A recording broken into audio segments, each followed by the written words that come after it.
Gracias. La columna se llama ¿Aló, presidente? Era previsible que nuestro gobierno, experto en hablar consigo mismo, reaccionara como lo hizo el miércoles pasado ante las recomendaciones de la Comisión Interamericana de Derechos Humanos. En su más reciente manifestación de autismo gubernamental y con el tono eufórico pero vacío que caracteriza sus pronunciamientos, el presidente Iván Duque dijo que nadie puede recomendarle a un país que sea tolerante con hechos de criminalidad. Eso no fue, por supuesto, lo que recomendó la CIDH. El informe confirma lo evidente y lo que otros organismos nacionales e internacionales han verificado. La respuesta oficial a la protesta social legítima ha sido excesiva, desproporcionada y letal. La CIDH también dijo, entre otras cosas, que los bloqueos deben soportarse en ciertos casos y en otros no, dependiendo de quiénes los hagan, cómo se hagan y a quiénes afecten. No sorprenden entonces la contundencia y seriedad del informe, y mucho menos la respuesta del gobierno.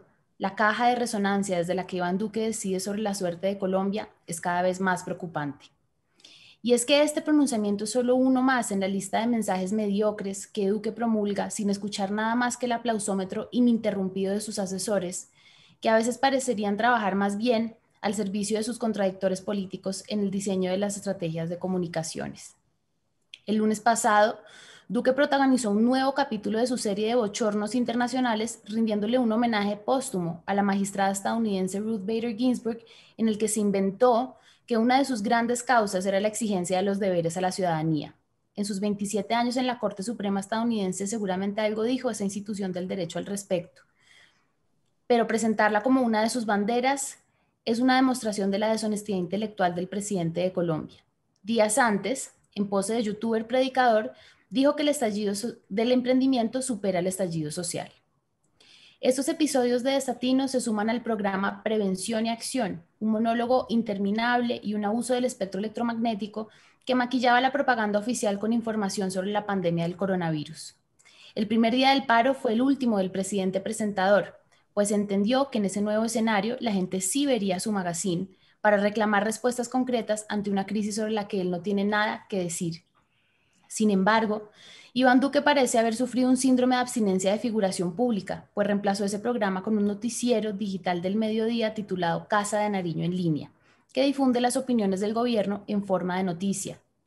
Las autoentrevistas en inglés, los esfuerzos infructuosos para desinformar a la comunidad internacional, los múltiples desaciertos en sus estrategias de diplomacia y comunicaciones, su inhabilidad para entender el descontento social y dialogar con la manifestación pública y el ciberpatrullaje de las redes sociales para imponer su posverdad, evidencian que el Ejecutivo es incapaz de entender la realidad. Lo más grave de la falta del cálculo político del gobierno al desestimar las recomendaciones de la CIDH es la irresponsabilidad de exponer al Estado a ser condenado posteriormente por la Corte Interamericana de Derechos Humanos. Con el rechazo de las conclusiones del equipo de expertos, liderado por Antonio Urrejola, Duque nos recuerda a Hugo Chávez, que antes de retirar a Venezuela de la OEA se refería a la CIDH como un nefasto organismo y se quejaba de los llamados de atención que recibió por la sofocación de la democracia y la violación sistemática de los derechos humanos en Venezuela. Coincidentemente, él también lo hacía desde un célebre programa de televisión, Aló Presidente.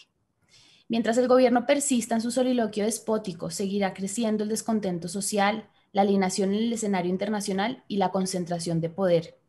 Hace poco, el crítico y artista Lucas Ospina se preguntaba, ¿cómo hace para dormir? Yo me pregunto, ¿nos escucha, presidente? ¿Aló, presidente?